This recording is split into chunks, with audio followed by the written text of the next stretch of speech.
Hi పిల్లలు. ఈరోజు నేర్చుకుంటున్న కథ పేరు చిలుక జింక స్నేహం. ఒక అడవిలో స్నేహితులైన చిలుక జింక ఉండేవి. ఒకరోజు వేటగాడు అడవిలో వల పన్నాడు. ఆహారం కోసం వెళ్తున్న జింక ఆ వలలో చిక్కుకుంది. జింకను భుజాన వేసుకొని వేటగాడు ఇంటికి బయలుదేరాడు. ఇదంతా చెట్టుపై నుంచి చూస్తున్న చిలుక తన మిత్రుణ్ణి ఎలాగైనా కాపాడాలనుకుంది. వేటగాడు వెళ్తున్న దారిలో దెబ్బ తగిలి ఎగరలేకపోతున్న దానిలా నటించింది.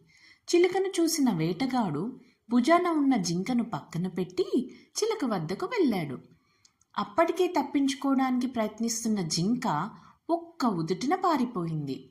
వేటగాడు పట్టుకునే లోపే చిలుక రివ్వున ఎగిరిపోయింది. ఈ కథలో నీతేంటి పిల్లలు? నిజమైన స్నేహం ఆపదొచ్చినప్పుడు ఎట్టి పరిస్థితుల్లోనూ విడిచిపెట్టదు.